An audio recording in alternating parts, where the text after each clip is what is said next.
अध्याय 4 ज्ञान कर्म संन्यास योग ज्ञान का योग और कर्म का अनुशासन अपने द्वारा दिए जा रहे ज्ञान में अर्जुन के विश्वास को मजबूत करने के लिए श्री कृष्ण इस अध्याय में इसके आदिम मूल का खुलासा करते हैं।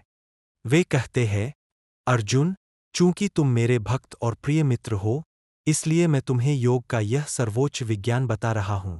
यह वही शाश्वत विज्ञान है जो मैंने समय के आरंभ में सूर्य देव को सिखाया था, और एक सतत परंपरा में वही ज्ञान ऋषि राजाओं को दिया गए।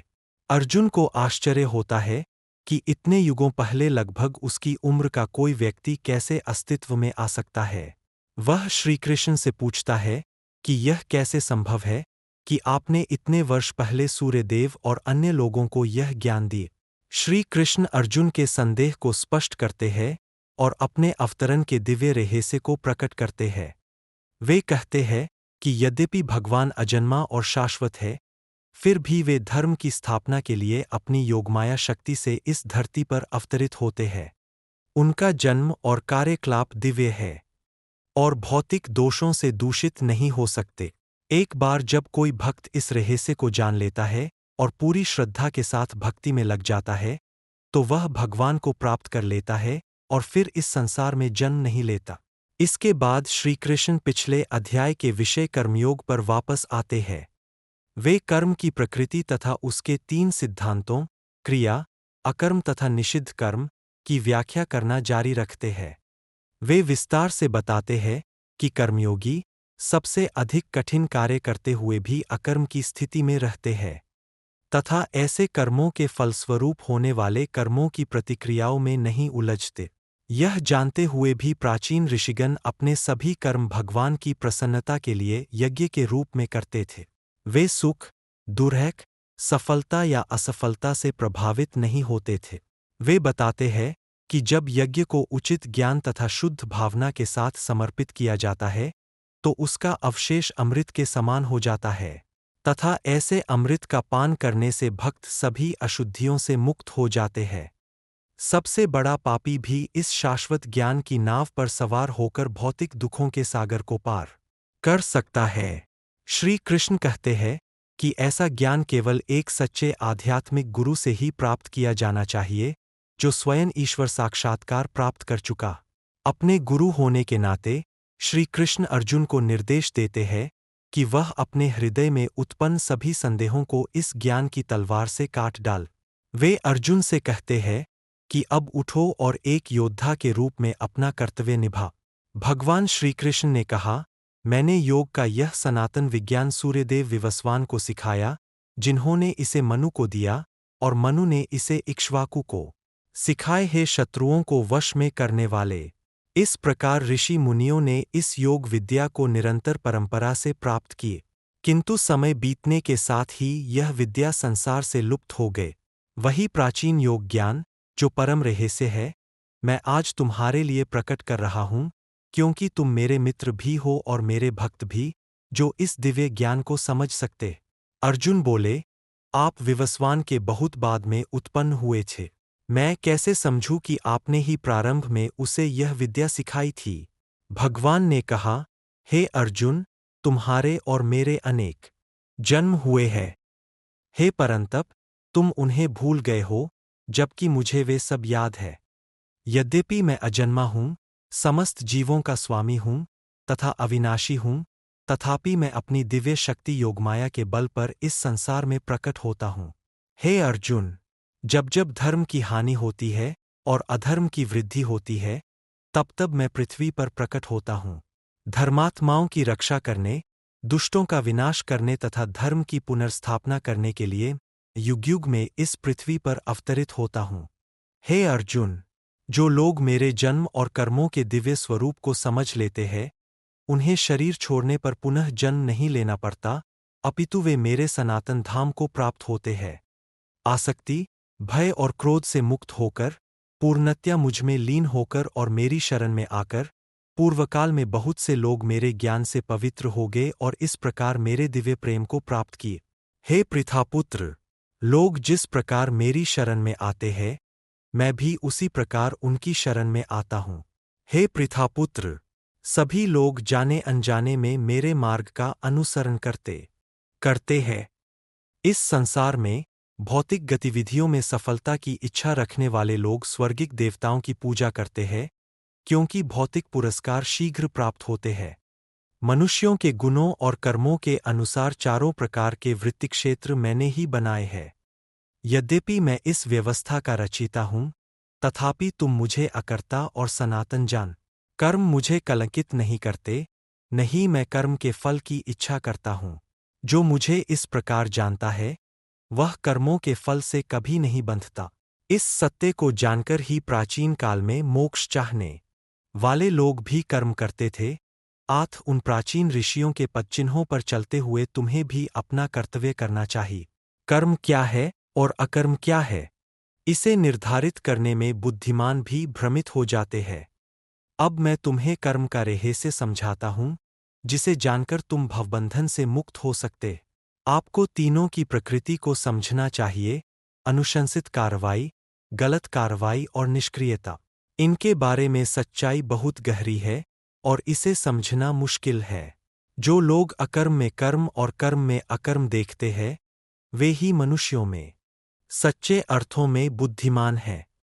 वे सभी प्रकार के कर्म करते हुए भी योगी है और सभी कर्मों के स्वामी हैं।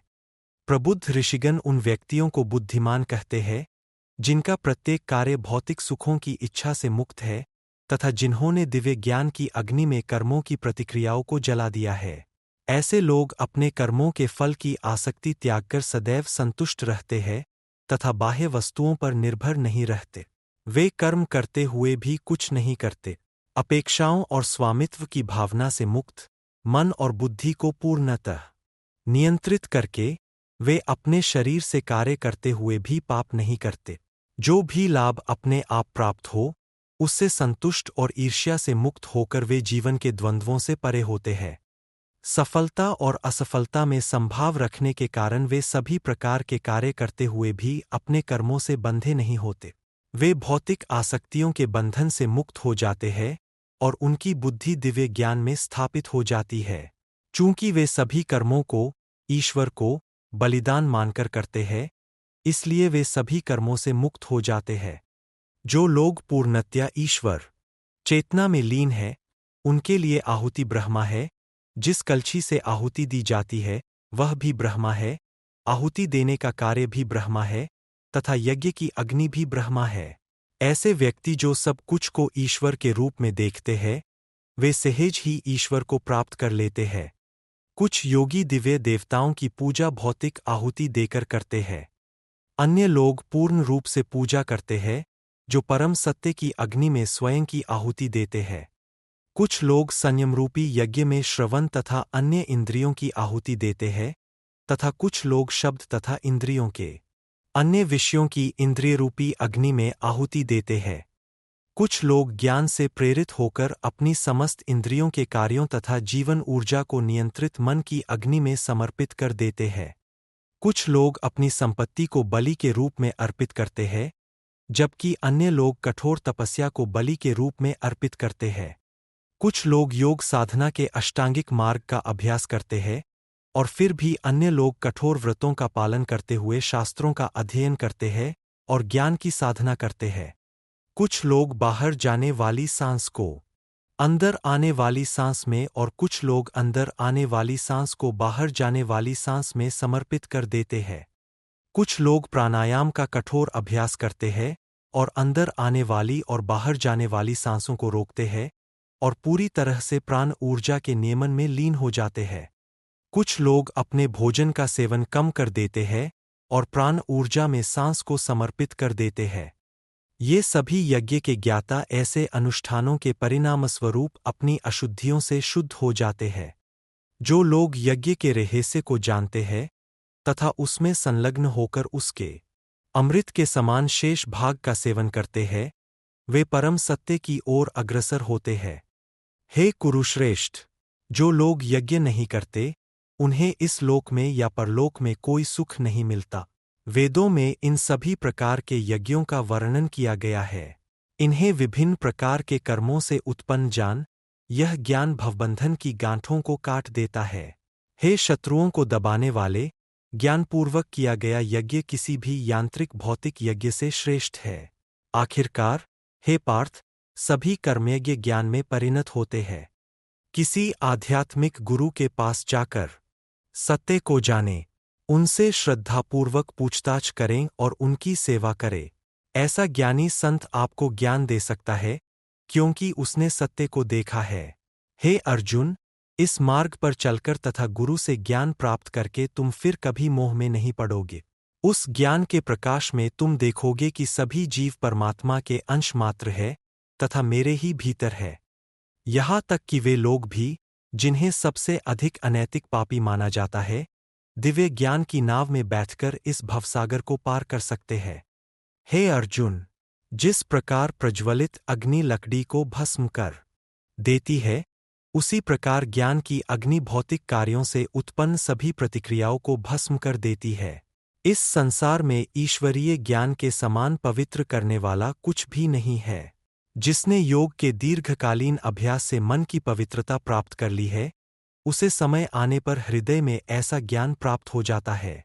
जिनकी आस्था गहरी है और जिन्होंने अपने मन और इंद्रियों को नियंत्रित करने का अभ्यास किया है, वे दिव्य ज्ञान प्राप्त करते हैं।